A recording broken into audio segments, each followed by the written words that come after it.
Welcome in, Bears fans, to another episode of the CHGO Bears Podcast on this beautiful Monday in Chicago. And look, the two-man crew here. In studio. Greg with one leg. Actually, in the shot, you just have one leg right now. That's true. That Wow. is true. How you doing, my friend? I'm doing all right.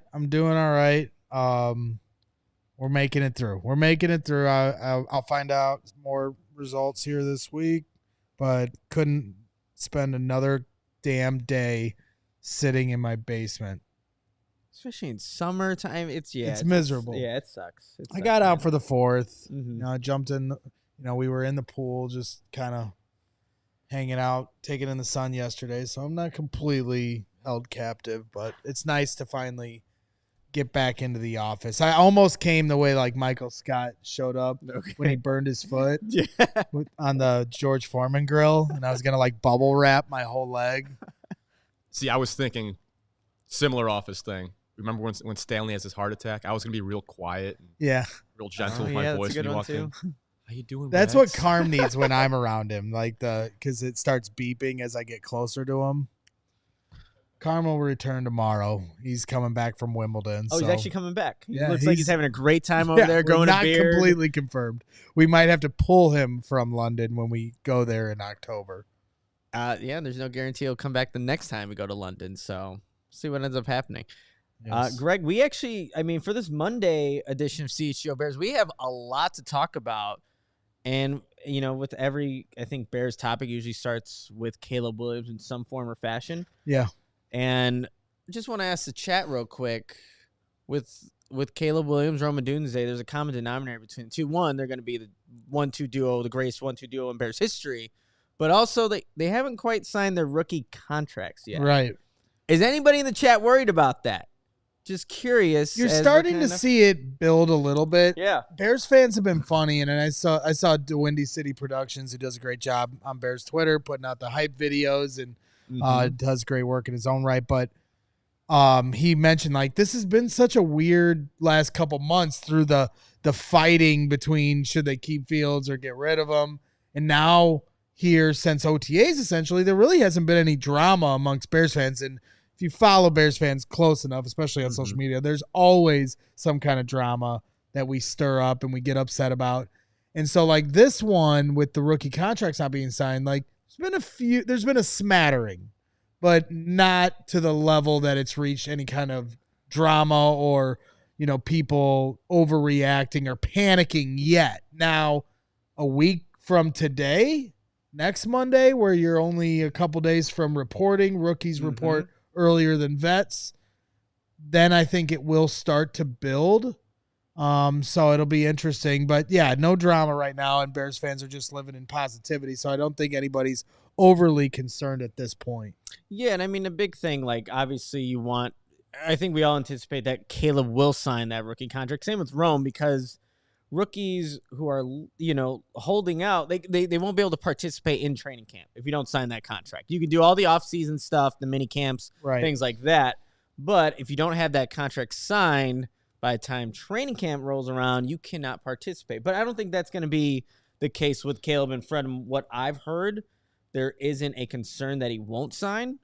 So, I think it's just a matter of time. But again, these things can be a little tricky in terms of contracts, because it's how much upfront money, the bonuses, the incentives, things like that can go into what maybe Caleb's looking for. And we know he's a business guy too. It's not just, obviously very committed to football, wants to be one of the greatest all time, but he does think about those other aspects of the game and what the game can provide for an individual if they play it long enough. This is the last day, I believe, of the veteran mini camp where Caleb Williams, it was announced that he was launching an 888 Midas, an investment firm that will target private equity, venture capital, and real estate deals. And in the statement, he said, "I always plan on being both an athlete and a businessman." So I think just like in this approach, he has this rookie contract. You can negotiate and want to get what you want. There's a lot of different language in it, right? And so you've got, a couple different instances that you can point to as far as rookie quarterbacks that have held out. We've gone through this with Cedric Benson holding out. That was, that's probably the most memorable one for Bears fans because 36 days he held out. 36 days. And when he came to the team, they greeted him with some pretty tough practices. He got banged up, and then there was the whole Thomas Jones dynamic. And I think a lot of players didn't like that the Bears had drafted Cedric to begin with. And then you also had Roquan Smith hold out. 29 days for his holdout there. Right. So, but we've never had it with a quarterback, especially a number one pick. Sam Darnold is somebody you can point to. He missed the first few days of practice with the Jets. That pretty much had to deal with offset stuff. And that's what I mean when it comes to language. And a lot of this is over Bears fans' heads because I think the average fan probably doesn't realize it has nothing to do with the money, the total of money. They're slotted a certain amount of money, and that's what you're getting. But there is different language and the way the money is spread out that's what's got to get worked out. Injury stuff, and signing bonuses. And somebody that, is very close to this kind of process. I kind of talked to him this morning, and he gave a few different points to talk about. And he said, Rome might be holding out waiting for Caleb to get an extremely favorable terms so then he can ask for the same terms. So that's one thing to look at in terms of why Rome hasn't signed, not just Caleb. And the sticking point, like I just said before, a lot of times has to deal with full signing bonus in one lump sum, no deferrals, which, our guy was talking and saying, which is to believe the same reason J.J. McCarthy is holding out. And then, of course, no offset language, like I just said. And if you don't know what that means, aka if the guy were to get cut, would his earnings from the new team offset what he's owed from this contract? Or could he double dip on both contracts? This is a battle every single year in the top 10. But at the end of the day, my guy thinks they'll figure it out. So, that's essentially kind of where we're at in this. There's no reason to panic now. I don't think even if it got to next Monday, there's still no reason to panic. You can literally get this done at the stroke of midnight before camp starts, and all is good. Now, if you start missing practices, okay, I think every player understands that this is a business, and Caleb specifically and Rome have to do what's best for them. But specifically, Caleb, when you're QB1, you're getting first-team reps. If this trickles where Sam Darnold missed 3 days of practice, it's not going to go all the way to where Jamarcus Russell missed the first game of the season. So it went all the way through preseason. It's not ever going to get to that level. But even missing the first 3 days of practice is, with the way practice goes nowadays, you have only so many reps. You're not doing 2 days. That'll be the kind of thing where veterans are kind of looking at it like with a side eye, hey, time to go to work. Yeah, and look, Caleb has a lot that he needs to work on before he's even ready for week one. The verbal cadence, something he hasn't actually done since high school. That's a basic thing that you need to learn. You need to learn the chemistry you're going to develop with the entire offense and whoever is playing center at that point. These days do matter. So I think for Caleb, who is very obviously football-oriented but also business mind-oriented, he's going to do what's best for him to put him in the most advantageous situation. And I think in both areas, financially and also on the football field. So I just think that he's got his head on straight, but that's why you have all these lawyers and guys that are really smart that can read all these different the language here so that they can get what they think is a fair deal. Well, remember when he talked about how much of an influence his dad was in those business meetings and the way. Now this is his opportunity to do that. You just, like you mentioned, he just has the 888 Midas that he, started up launched, and so now he's those are reps too as a businessman, right? So this is his reps to learn how to become the businessman that he wants to be. And so he's gonna fight to get the best contract. We all do that in all walks of life. It's not just football. So I think that at the end of the day it's fine. And Roquan, he had a long holdout, but he was beloved by his teammates. You know what I mean? Yeah. So even when he returned, as I said, middle linebacker, quarterback, two different entities, the way the team is relying on you. But at the end of the day, I think these players are always going to be on the side of their teammates and the players and not the coaches or the organization. Let me ask you guys this. Do you think it would be best for the team to just give him a massive signing bonus because the way it gets split up over the duration of his contract? Because then the way I look at this is maybe at that point, that opens things up. Maybe you need a defensive end. Maybe you still want Ngakoue, for instance. Maybe now you have a little bit more money that you could divvy up towards some other needs of the team, or maybe it's a center. Yeah, right. Yeah, no, I think it's a smart way if you're trying to still fill gaps on this roster, because again, you cannot have all the money allocated to just one year. It'll get kind of divvied up throughout the contract. So I think it would be like the Bears still, I think ideally would look if they could sign a guy like Connor Williams at center, and they need the money to do it. Like, I think that would be an option. Another defensive end. Yannick Ngakoue is posting videos and putting a gorilla emoji and then ellipses and then hashtag God. He's ready to get signed somewhere. So it's like, I think having more money, and I think the Bears they're in a pretty decent situation, but that would be one way to also, just be, again, a team kind of, I guess, team guy, right? Help out and, just give yourself a little bit more and money. I saw somebody in the chat say, they're waiting for the Hard Knocks cameras to film it. No. The Hard Knocks cameras have been there, right? They were there at OTAs. So, and I don't think that has as much to do with it. The cameras are there. I mean, I don't know if Caleb's there yet. He might be. Rome, I know, said that he wanted to stay while others kind of went away after OTAs were over, waiting until we get here to camp. There's some people in town. I don't know if Caleb is one of those or not. I know Cole Kmet and Tremaine Edmonds were at the NASCAR race here yesterday. So some of these guys are in town, but I'm not sure if Caleb is one of them. And like to do it for the camera and like for the flash of that, I think is furthest from what Caleb would actually want. Like he's been in the limelight for his entire life basically, but I don't think he's just waiting. Oh, the camera's here. Let me now sign my contract so everyone could see me do this thing. Like, no. We've kind of learned who Caleb is at this point, and all those rumors in the off season and what you're hearing about him, they're furthest from the truth. So I doubt that that's what Caleb would want to be doing. So Bryce Young, 4-year contract, $37.9 million, $37.95 million. So then what are we saying? How much is Caleb to make?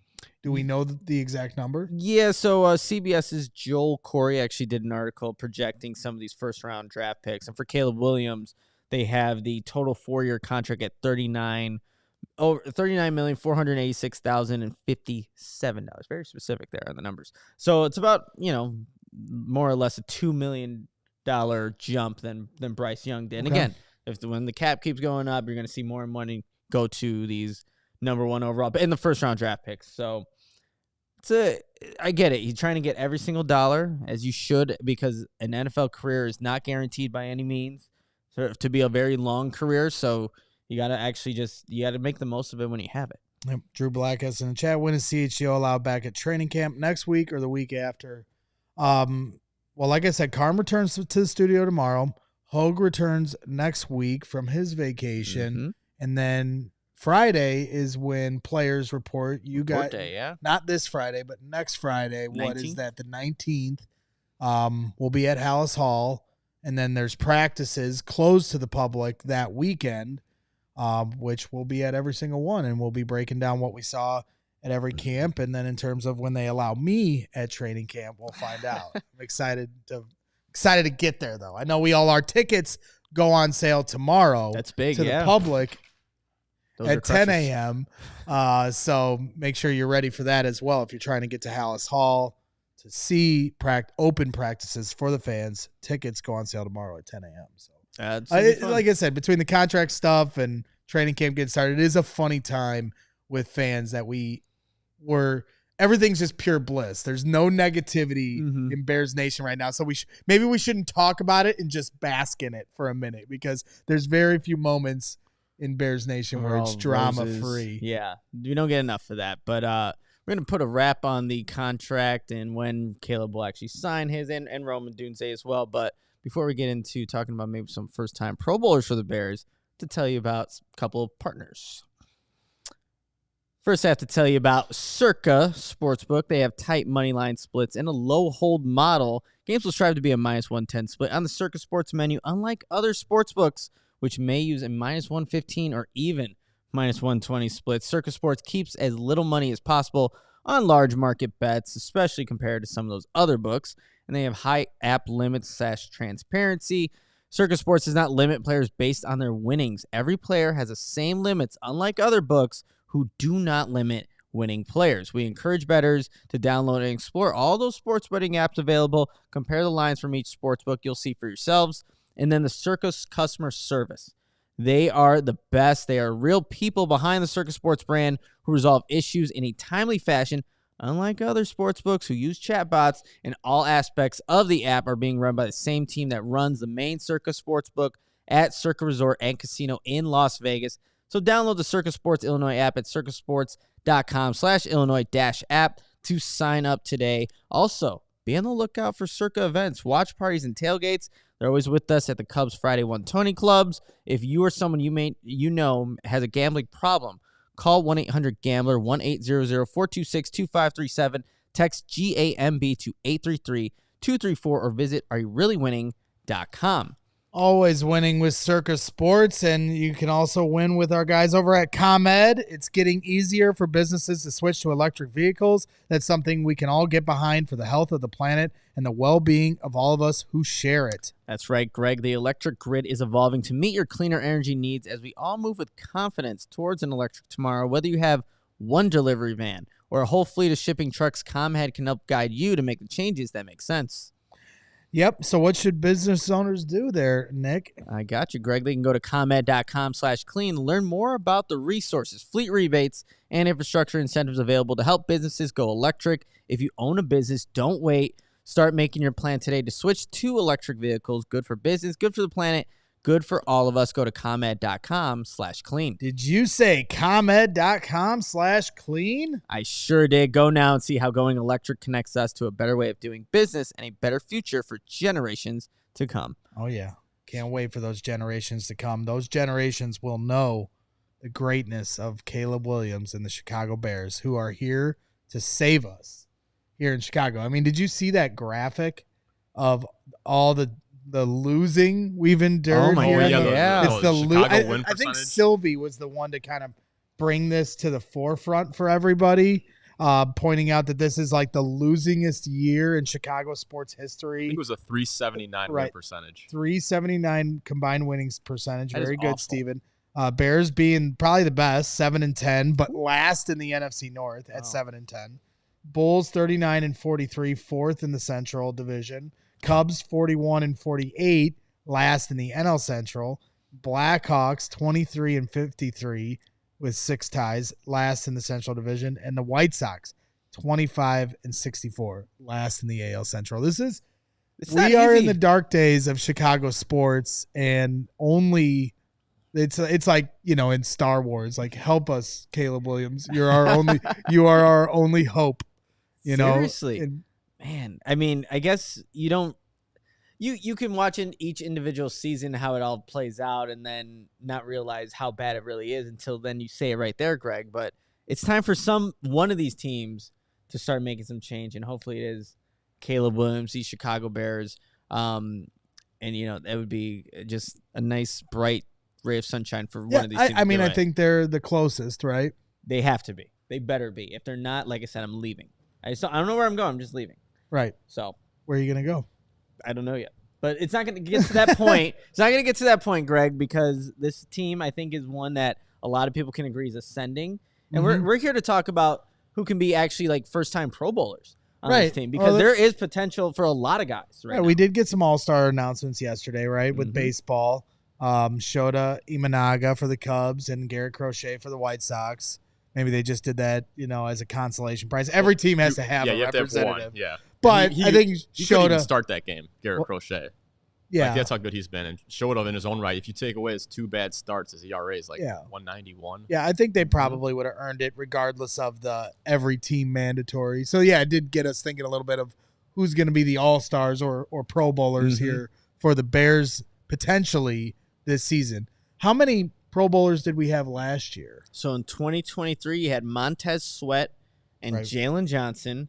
In 2022, you had Roquan Smith. He was traded, but I think it still technically goes down as a Bear / Raven as a Pro Bowler. And then before that, in 2021, Robert Quinn, and if someone can get this in the chat, I will. Oh, man. Come on. Who's the other Pro Bowler from 2021? If someone can put this in the chat in like the next 10 seconds, you are a real one. Let's see it. Let's see. I mean, I doubt yeah, they're gonna Google. Yeah, you're definitely gonna. Somebody's gonna Google it, but if somebody gets it right off the top of their head, like Gary, I would expect. I know it would be coming in about right now if you knew it off the top of your head. Just saying. That's wild. We'll let people see who comes up with it first in the chat to give a shout out. We won't spoil it, but yeah, like who is gonna be Pro Bowlers this year? People are guessing Scales and Trubisky. Nothing yet. Nothing there. But Sergio Silva, and that is Jakeem Grant, all-time great Chicago Bear. He scored a touchdown against the Packers in the night game, I believe, or maybe that was not Jakeem. Was that Grant. Or was that somebody? No, was that Tyler Bird? That's a real guy, right? Bird? No, Bird. No, you just made that name up. I did not. Did I really? Yeah. Bird. I think there was Demir Bird. Is that maybe that's a person? Yeah. Maybe he scored a touchdown. He had the touchdown against the Seahawks in the back of the end zone. Oh, that was a crazy catch too. But no, getting back to who I think potentially. So I think Jalen Johnson, Montez Sweat, could run it back for sure. Daniel Bird. Rooting for Tyreek Stevenson. Be tough though. I mean, wasn't DJ Moore robbed of a pro? I mean, when you put some of his, there were a lot of good wide receivers. There were a lot of good wide receivers putting up numbers, but DJ had a career year in catches, yards, touchdowns. Yep. And he did not make a Pro Bowl. So I think that's another guy. Well, it might be tougher, though, this year because you do have Keenan Allen. You do have Rome Odunze. Mm-hmm. So that might make it a little tougher for a guy like DJ to make a Pro Bowl. Hippie Nerd in the chat saying TJ Edwards could easily make the Pro Bowl. Should have last year. Yep. I think that's a very good name there. Ken Tremaine Edmonds, who we just had on recently, breakthrough with the Bears as a Pro Bowler. If Jaquan Brisker stayed healthy for a whole season, I think you could say that about him and Tevin Jenkins. I was just about to say that. I think if either guy stayed healthy for a whole season, they could be set up for a Pro Bowl type of year. Yeah. This is where I get in trouble, though, because I could pick like 8 guys. Kari Blasingame, Pro Bowler. Yeah, Kari, of course. No, I do like the Tevin Jenkins play. If you put him in, again, if he plays a majority of a season, like that's Pro Bowl level talent. We know that. We've seen him dominate games, the physicality that he plays with, what he does for the run game. What also he can do is a pass blocker. But at some point, it's in his career, something has derailed him where he hasn't been able to keep up that consistent play. But when he's on the field, like you have a dominant guard. But that's always going to be the thing with Tevin. I don't know if there's anybody what about Kyler Gordon? I like the Kyler Gordon thought. To your point about Tevin, when he's healthy, he's one of your best players on the field. Yes. So I do like that one. I think Kyler certainly could break through.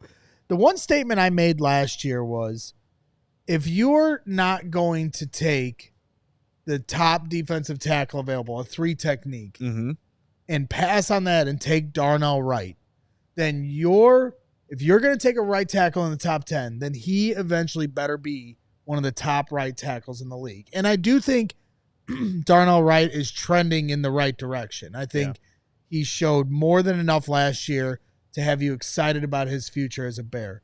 But it would be cool. We're talking about Tevin Jenkins, and he could if he could stay healthy. Well, with Darnell Wright, the injury isn't as much of a concern. Mm-hmm. So if he could make that jump here in year 2 to become one of the top right tackles in the league, become a Pro Bowler, that's going to make me feel even better than I already do to this point about the decision to draft Darnell Wright in the top 10. And he kind of had a little bit of a slow start. You saw some of those false start penalties. Our own Corey Wooten draft night, when they take him, he said Pro Bowler year 1. Now, that didn't happen, but it's a pretty lofty statement as a rookie Pro Bowler, which kind of brings me to my next point. There's one name you guys haven't said yet. Cole Kmet. No, Caleb Williams. You guys Oh, because we're scared. Right. We're scared, Steven. Of course we could say Caleb Williams, but we don't want to jinx it. Because every year we talk all this shit, and then the season starts, and we get smacked in the mouth. And so everybody's like super positive, but we're also you're being wearing the Meatball Island shirt, right? Damn it. I want meatball. Yes, Bears fans have been super positive for the last 2 months, but they've also been super quiet, and it's honestly been disgusting.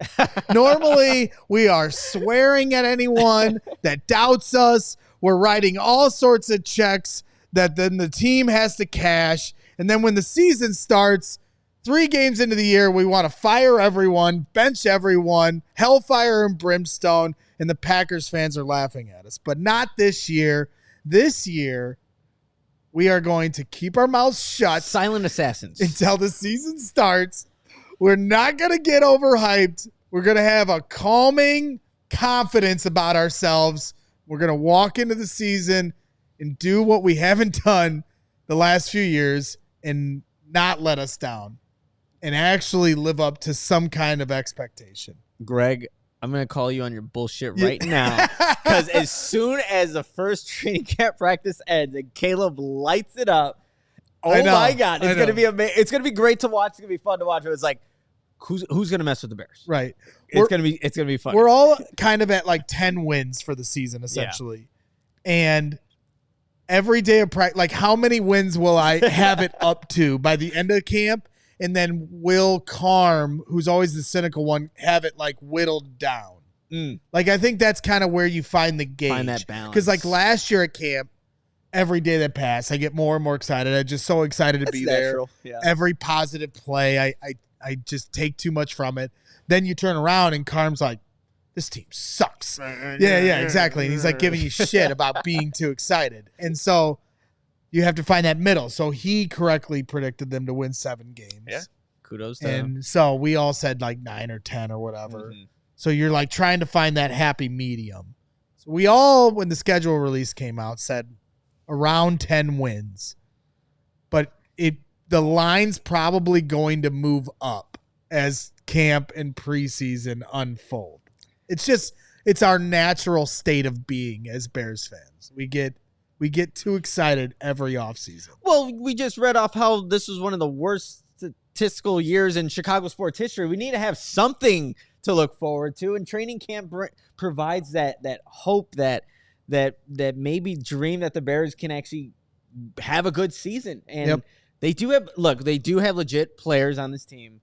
And we just got to see how things kind of all come together to see if they can actually, cash those checks. Steve 34 Bears in the chat saying, if Caleb is the Bears' first 4,000-yard passer, he'll get a Pro Bowl nod for sure. I mean, to me, of course, if Caleb does things that no Bears quarterback has ever done in the history of the franchise, we saw Matt Eberflus is the front runner for, odds-on favorite to win Coach of the Year.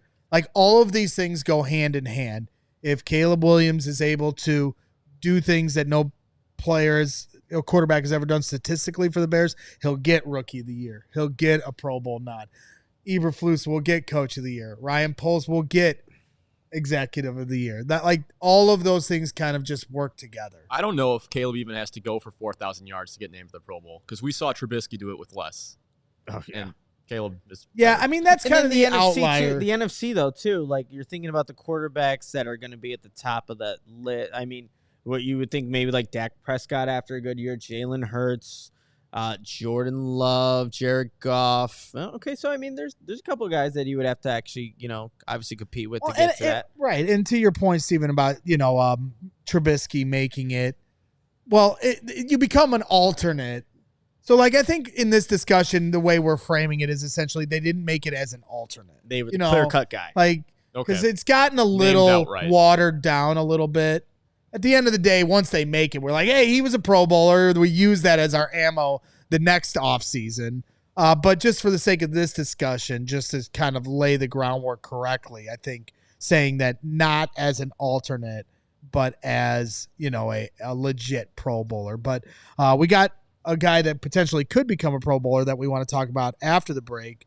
But before we do, want to give a quick shout out to some more of our guys here at CHGO Bears. We appreciate all of our sponsors at CHGO Bears, and specifically my guys over at Sunnyside. Sunnyside has been, here for a couple years now, and we love having them on board. Coming at you live on this Sunnyside summer is our guys over at Sunnyside. Make sure you head to sunnyside.shop or the nearest Sunnyside cannabis dispensary and use code HICHGO for 35% off your first order. What is Sunnyside? Sunnyside is your home for judgment-free cannabis shopping, a place where all kinds of visitors are welcome to explore, discover, and purchase a wide array of high-quality products. Sunnyside has everything you need to elevate your summer. Some of the amazing features that make the brand or product awesome. It's a one-stop shop for all your cannabis needs. Sunnyside has an expertly curated menu with over 100 strains to choose from, plus easy online ordering and in-store pickup. They have locations all over Illinois. Champaign, they got one in Wrigleyville that we're always stopping by before our Friday 120 clubs. They're sponsoring our Ballpark Buds segment that me and Cody Del Mendo are doing with CHGO Cubs. So if you're starting out, Sunnyside has expert guidance and brands we know you'll love, like Good News and Mindy's. If you're a pro, they've got you covered with over 100 strains on the menu, like I said, and new ones added weekly. Here for the summer is Good News Tea Time Disposable Vape, bringing classic lemonade flavor that's perfect for the golf course, because we all need a little help staying loose on the green, especially if you come to our Cookout Classic here coming up in a few weeks. Head to sunnyside.shop and use code HICHGO at checkout for 35% off your favorite brands like Cresco, Good News, and more to elevate your first purchase. Sunnyside Cannabis Dispensary, bright buys every day, only for 21 or over and Illinois medical card holders. Check out Sunnyside, and then I want everyone to check out Mint Mobile. After years of fine print contracts and getting ripped off by overpriced wireless providers, we've learned anything is that there's always a catch. There's always a catch with these things. And Caleb Williams probably doing the same thing when looking at his contract. So when I heard that for a limited time, all Mint Mobile wireless plans are $15 a month when you purchase a 3-month plan, of course, naturally, I thought, what's the catch? Well, but after talking to them, it all made sense. There isn't one. Mint Mobile's secret sauce is that they sell wireless service online. They don't have retail stores or salespeople. Instead, they deliver premium phone plans directly to you. I've been having a couple of issues with some previous wireless providers. That's why I made the switch to Mint Mobile and just said bye-bye to overpriced wireless plans, jaw-dropping monthly bills, and unexpected overages. Mint Mobile is here to rescue you with premium wireless plans starting at $15 a month. Again, $15 a month. All plans come with high-speed data and unlimited talk and text delivered on the nation's largest 5G network. Use your own phone with any Mint Mobile plan and bring your phone number back along with all your existing contacts. That's huge. No one wants to lose all their contacts after building it up over the years. And ditch overpriced wireless with Mint Mobile's limited time deal and get 3 months of premium wireless service for $15 a month. To get this new customer offer and your new 3-month unlimited wireless plan for just $15 a month, go to mintmobile.com/CHGO. That's mintmobile.com/CHGO. Cut your wireless bill again to $15 a month at mintmobile.com/CHGO. $45 upfront payment required, equivalent to $15 a month. New customers on first 3-month plan only. Speed slower, above 40 gigabytes on unlimited plan. Additional taxes, fees, and restrictions apply. See Mint Mobile for details. All right, well, this is the CHGO Bears Podcast. I'm Nicholas Moreano, joined by Greg Braggs Jr. We have Stephen Nicholas producing here. And, obviously the Bears are going to be on Hard Knocks, but if you want to get your Hard Knocks fix right now, you can watch the Hard Knocks off-season with the New York Giants. And I actually personally haven't seen the whole entire episode yet, but for Bears fans, there was a snidbit in that episode kind of talking about DeAndre Swift and just what the Giants were seeing as they were trying to find a replacement to Saquon Barkley. Some of the quotes that came out just from all the Giants personnel kind of talking about Swift. Yep. Physical standpoint. This is talking about DeAndre Swift. Physical standpoint can make up some of the things you lose with Saquon. And then if you sign him, he would be more of a package player, one of the guys you sign in a committee style of backs. And I think it speaks highly of DeAndre Swift, but also, if maybe the Bears don't view him exactly the same way that the Giants were kind of viewing Swift, but if you have Swift with guys like maybe a Khalil Herbert, Roschon Johnson, you can get a nice trio, a committee of backs to then use in your backfield to obviously elevate your offense. Yeah, I mean, when they were talking about him, they didn't feel like the Giants weren't 100% positive that they could even afford him. True, yeah. And they also weren't confident that he'd leave Philly. So, other teams obviously were interested in DeAndre Swift. First Bears signing right out the gate. He was like the first signing of free agency. And honestly, I think between him and Kevin Byard, probably the least talked about players on the team. They were the first signed. Mm-hmm. He could have a big impact here. I saw Harrison Graham talking a little bit about this over the weekend as well. From a pass catching standpoint, that's something we really haven't had. Like the outside zone has been very successful. And that's why they rolled over, that scheme here to this offense, kept, the offensive line coach and kept everything kind of in place. Obviously, they're drafting offensive line personnel to fit the outside zone, so you're not going to leave that. Be a lot more of an overhaul if you were to. So now you bring in DeAndre Swift, and maybe he adds a different element to your pass catching game. But surprisingly enough, when we were looking into this morning, because you would have just assumed like, oh yeah, DeAndre Swift going to bury anybody on our roster in terms of pass catching. Well, he actually had a career low in catches and targets last year at 39 catches and only 49 targets, career lows, like I said, for DeAndre Swift. Rushing yards, though, a career high at 1,049. Only one receiving touchdown on the season. So, we're not following Philly as closely as we are Chicago. So, what they were asking him to do, why he wasn't a bigger threat, catching the ball out of the backfield. Obviously a big threat, as a runner, but you bring that in. Last year it was Herbert, Foreman, and Roschon Johnson, and combined they had around 60 catches, a little over 60 catches. Mm-hmm.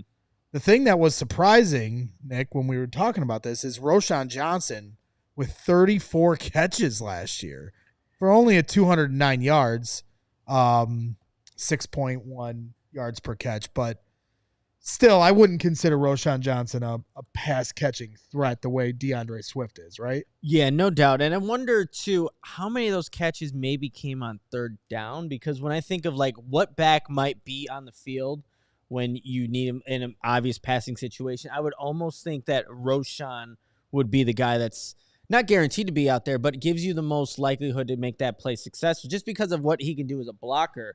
And, earlier, maybe 2 months ago now, I got a chance to talk to the Bears running backs coach, Chad Morton, and he loves what Roschon brings in the blocking standpoint as from the running back position.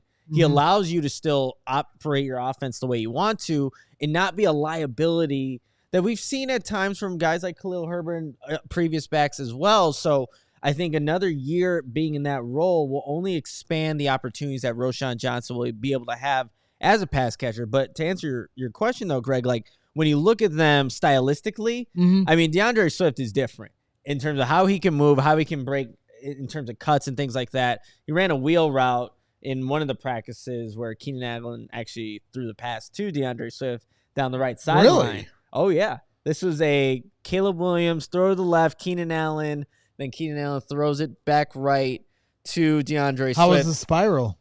It was good spiral. It was just a little short. DeAndre Swift had Tyreek Stevenson beat. That would have been a touchdown. And so it just kind of gives you an idea of the little wrinkles that the Bears might be messing around with all these playmakers that they have, because DeAndre Swift can run that route. Keenan Allen threw a touchdown against the Vikings last year. So it's they have guys that can do different things. And in terms of how you can split maybe a DeAndre Swift out wide against a linebacker, I like that matchup. Yeah. So the Bears. So I think each one of these guys gives the Bears options. I have a potential hot take here. I want to get your guys' opinion on it. Hot take? I think I don't give opinions on the show. Yeah, you never. I think DeAndre Swift gets the most carries. And I think the player who's on the field the second most is actually Roschon Johnson in the backfield this year. I think Khalil Herbert's in third there. Do you think that could be the case, or am I crazy to say that for a guy that was the starting running back last year? I think to Nick's point, and get this Mr. Rogers graphic off the screen. It's distracting. I look like such an idiot. Which no shock to anyone, but no, to your point, as Corey here is calling me, Corey Wooten calling. See what he's up to. Bears After Dark tonight. But to Nick's point about, the fact that Roschon, they love his pass blocking ability. Mm-hmm. That was something that was highlighted as soon as they drafted him. Tom Thayer, I can remember going into camp saying this is the best pass blocking rookie I've ever seen. I don't know if that's exactly how it translated last year. And I think there's still room for improvement, but I think he's fully capable of becoming the best pass blocker on the team, because I don't think DeAndre Swift is necessarily known for his pass blocking prowess as well.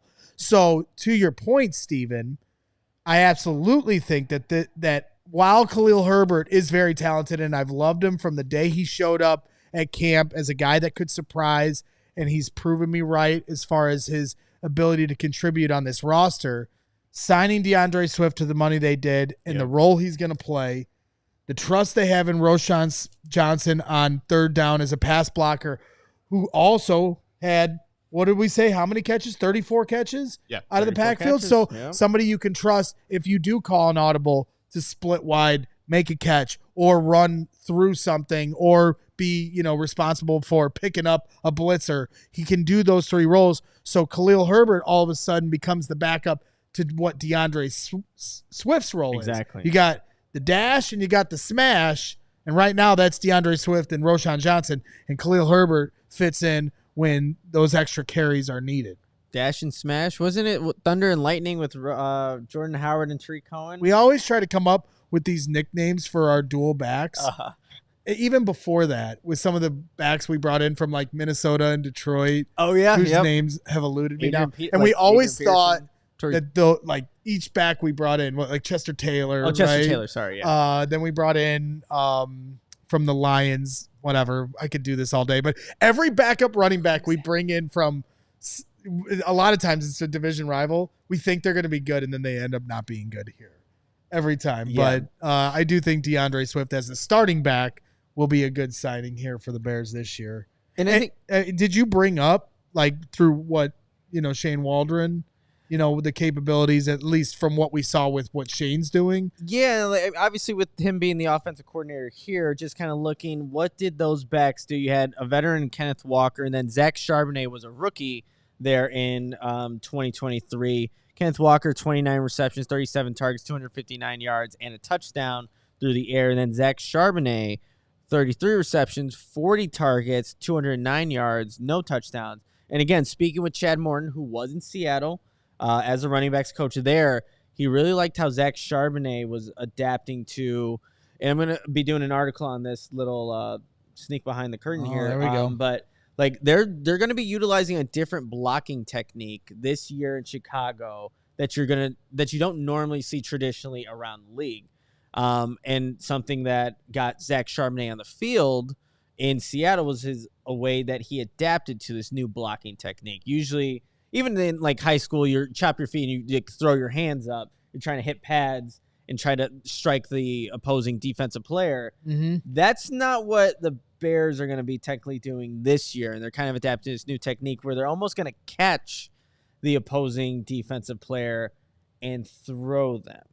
There's going to be a lot of shoulder kind of being used, and the reason for that is because some of these linebackers are just too good in terms of the moves that they're bringing at the running backs, and Chad Morton, the running backs coach for the Bears, was saying that Bobby Wagner was destroying everybody, and he was just tired of Bobby Wagner destroying everybody. So they're like, let's try a different blocking technique, and when you saw throughout the course of the season, those Seattle running backs were actually doing a better job of handling incoming blitzers and just their blocking assignments. So that's what these new running backs are going to have to learn throughout the course of this season. He said a guy like DeAndre Swift, who is smaller, it's actually more advantageous for him to learn this technique, because if you're trying to throw your hands and strike a guy and you miss, you're going to get off balance. If you miss your strike, you're not going to stop anybody. But if you can catch somebody and kind of toss the guy and use their momentum against them, gives you more of a likelihood of being successful on the play. But working on that right now, it'll be all up in an article version. But it'll be an interesting thing that the Bears are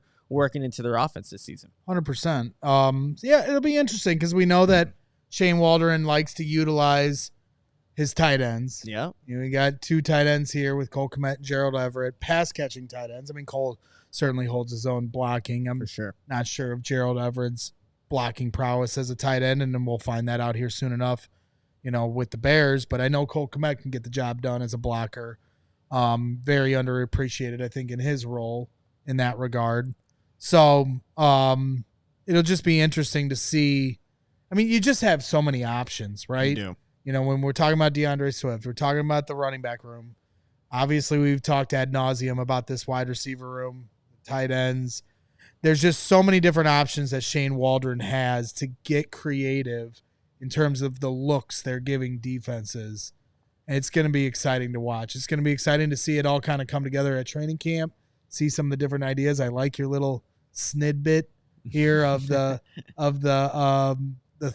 throw from Keenan Allen at camp. Those are the kind of things that get my ears perked up for sure. I hope in terms of creativity. Yeah, I hope we see that showed in training camp. Who cares? Put it out there. Make teams have to think about it. But it would be fun to kind of just watch that. And again, that's why there's so much on Shane though. Like when you're thinking about, there's just so much that is put on him. You have the playmakers, and we talk about the offensive line that could be maybe the Achilles heel of this team. But it's up to him to put what personnel are we going to be to take advantage of the defense that's showing out right now. Do we want more tight ends? Do we want more of our talented pass catchers? That's why for Shane, who is in his first year with the Bears, there's just a lot on him to get the most out of what he has. There's a lot of situations in the NFL where you're handicapped. You don't have the playmakers, but he's in a position where there's a luxury a little bit where you have running backs that you can use. You have obviously 2 tight ends that you could throw to or have, block. And then your 3 top pass catchers and your wide receivers. So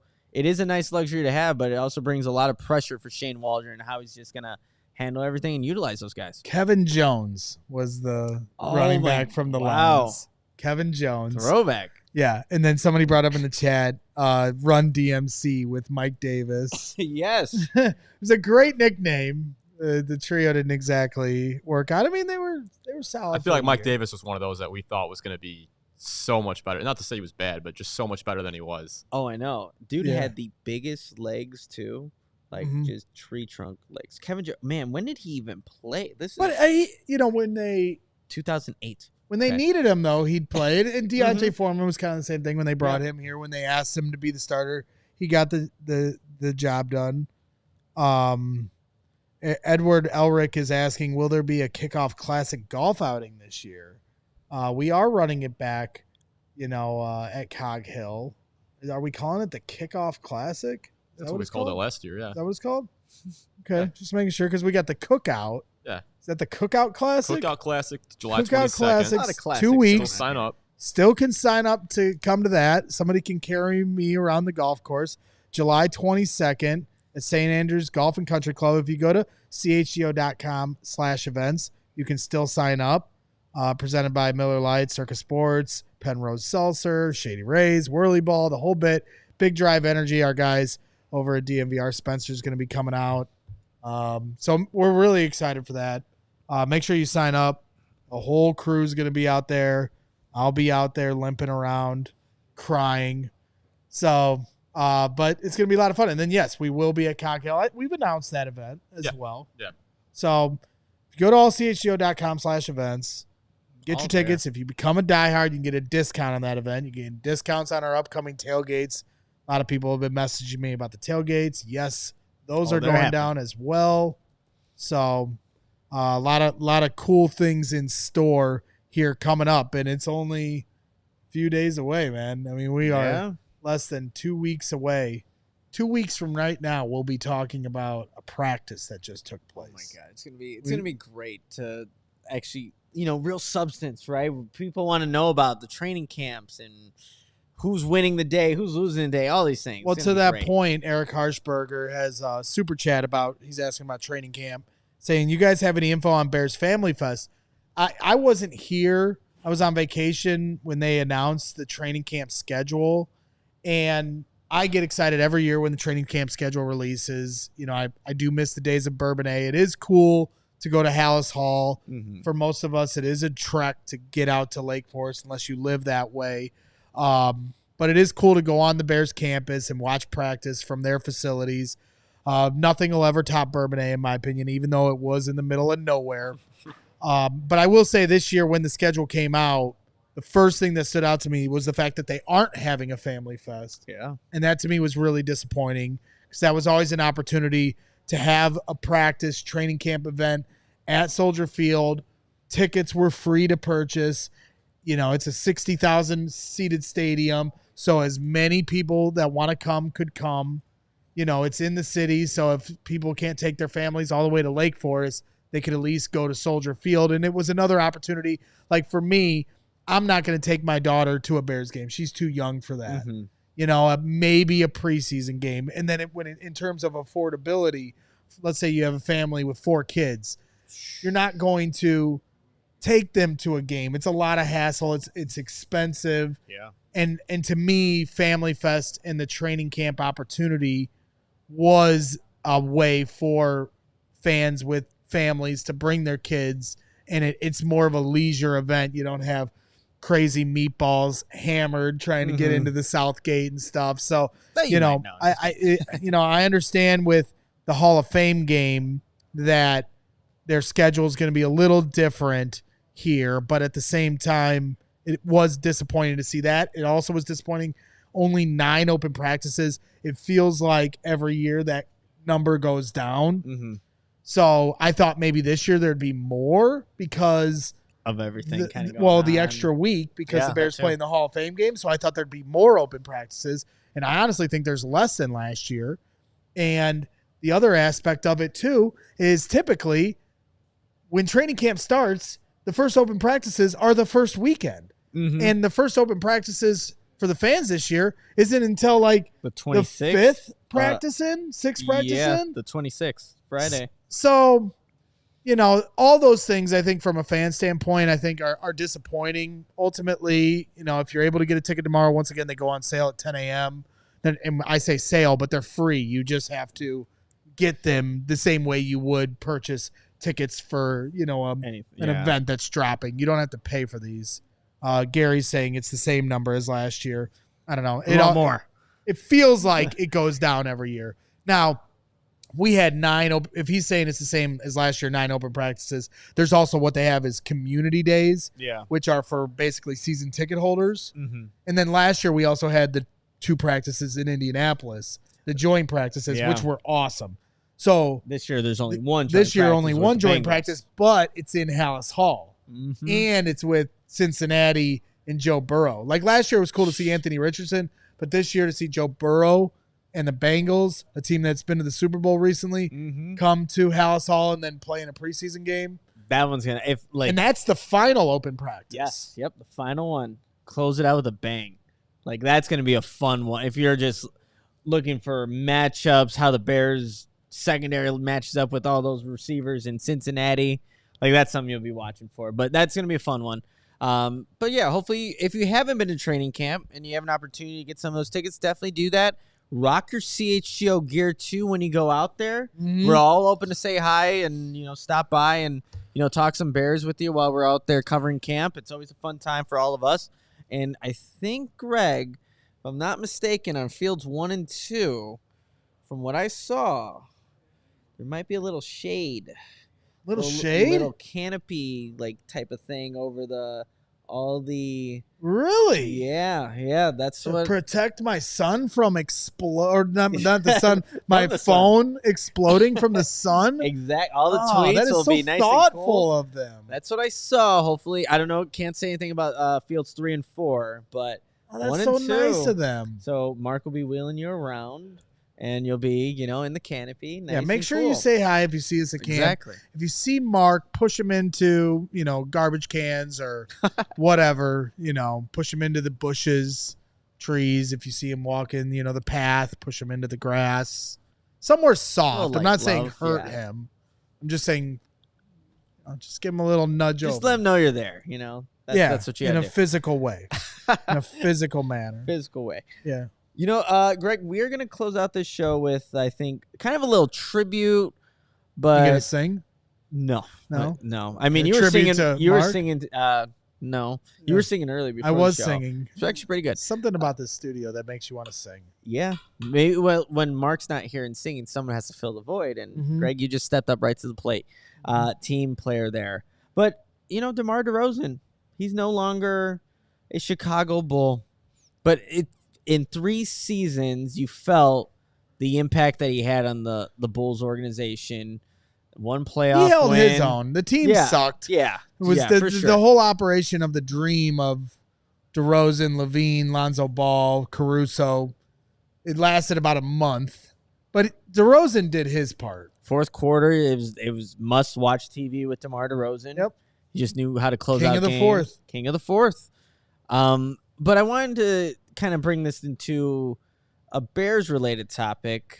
Obviously, he came over 3 seasons, now is gone with Sacramento. But what Bears player, free agent, signing / maybe traded, maybe had a similar impact in terms of their short time in Chicago, but you'll still remember them maybe as a Bear for life, or again, just had that impact that DeMar kind of had for the Bulls? Is there a certain player that comes to mind? Yeah, I mean, I think we're burning tavern style. This could have been a good tavern style. We could just do the tavern style read halfway through this and knock a tavern style out for the week. But to me, I think the guy that you could compare DeMar DeRozan with the Bulls and the Bears player that compares to that has to be Julius Peppers, right?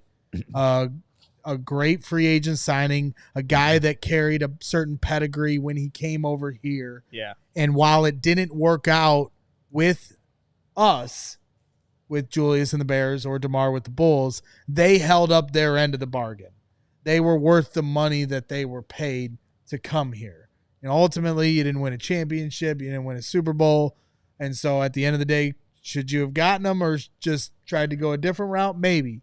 But they did what was asked of them, and that was to be a leader of the team and be the guy you could depend on. And I think, DeMar DeRozan did that with the Bulls, and I think Julius Peppers did that with the Bears. I think that's a really good one. So this player didn't have maybe the leadership aspect, but I think the production on the field, it was evident. But Brandon Marshall, a little bit here in Chicago, had 3 years with the Bears, and that first season, 1,508 yards. The next season, 1,295 yards. And then had 11 touchdowns, 12 touchdowns. But the production was there. There was a new almost era of Bears offense when he was out there. You can throw it up to Brandon Marshall. He's going to find a way to go up and get it. And then you pair it up with some of the other guys he had also on offense.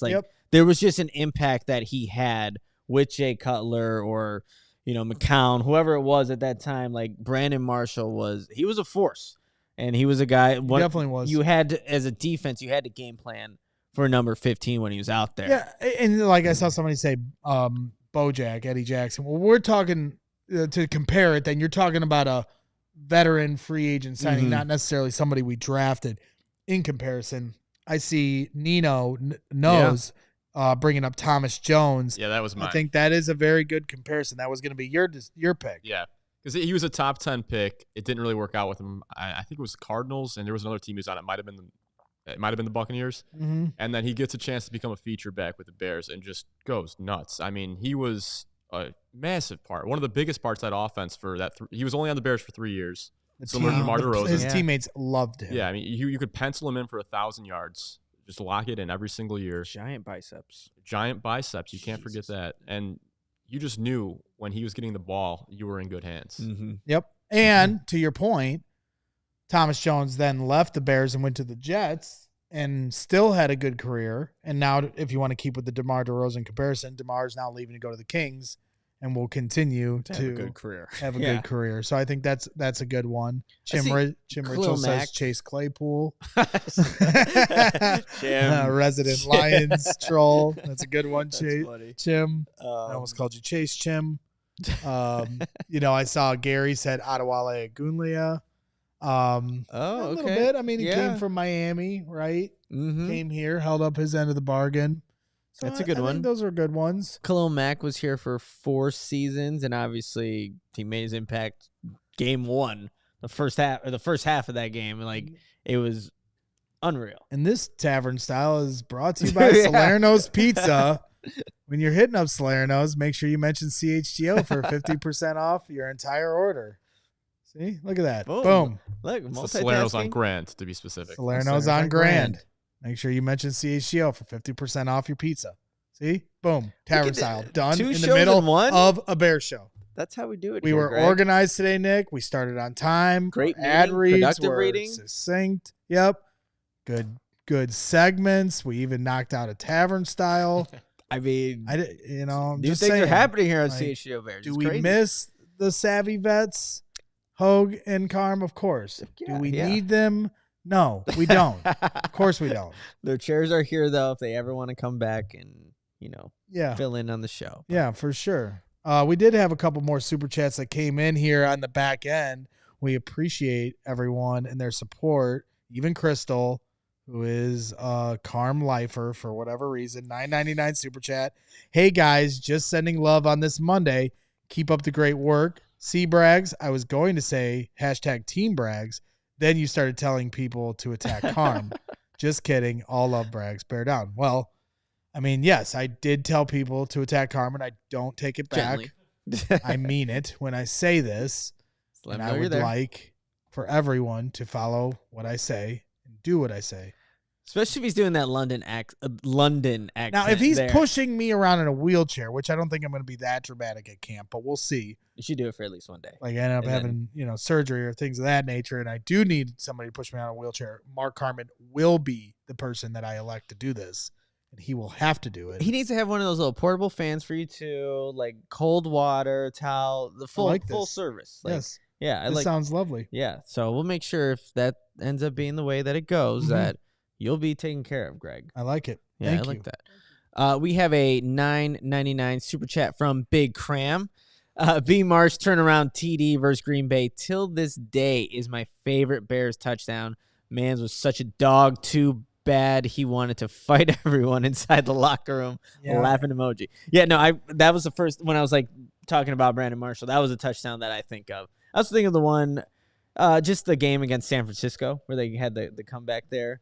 Like that was a good one with Brandon Marshall, but dude was a beast. He just like you said, wanted to maybe fight a couple of people in his own locker room. Yeah, Marshall had the nice touchdown against the Chiefs. That's right. The Chiefs one was nasty. Yes. To win it. What a throw by Cutler as well. The 49ers game, what do you have, 3 touchdowns? Or was it 4, 3? Something crazy. He was on my fantasy team that night, and thank God for Brandon Marshall. Yeah, he had some great moments, but I agree that Green Bay turnaround, like almost like a post-up turnaround. I don't know if I've really even seen, like, when you think of, like, touchdowns from, like, wider, like, I don't know if I've seen that actually happen again other than that one where it was fake post-up. Yeah, and then turn around.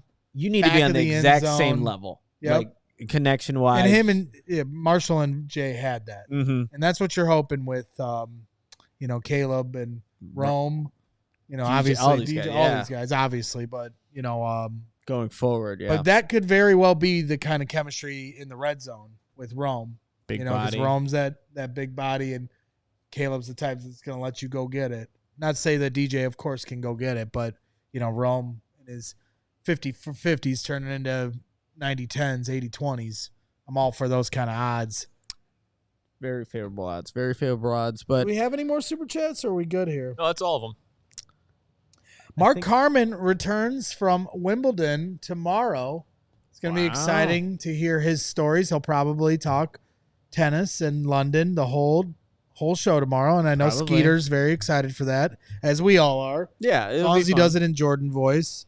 Yeah, it's exciting. I know he's going to give us a lowdown of everything we have to look forward to on our London trip here coming up in October for True Fan Travel. Make sure you're hitting up True Fan Travel to sign up. You have until July 31st coming up to sign up for the London trip. So we're only a couple weeks away from the deadline, the cutoff time to sign up. You can get tickets to the game October 9th through the 15th. We'll be in London. Really nice hotel setup. You can see the whole packages when you go to truefantravel.com. again, if you become a diehard, you get a discount on that event. So, this is going to be one hell of a trip. Mm-hmm. I just got done booking because I'm going I know you're going a few days early. Yep. Hogue and I are also going a few days early. My wife and I are going to be in Paris for the first 3 days before we get to London. We just booked our room in Paris. One hell of a view. So I'm excited for that whole thing. It's gonna be across the lot board. of fun. Yeah, it's gonna be a lot of fun. I got to hit up my guy Corey Wooten, who was calling earlier. To figure out after to dark. figure tonight, we may have a very special guest coming on tonight. Don't want to spill the tea here just yet, but I'm going to give him a call. But we are doing Bears After Dark tonight at 7 p.m. Central, and make sure you tune in.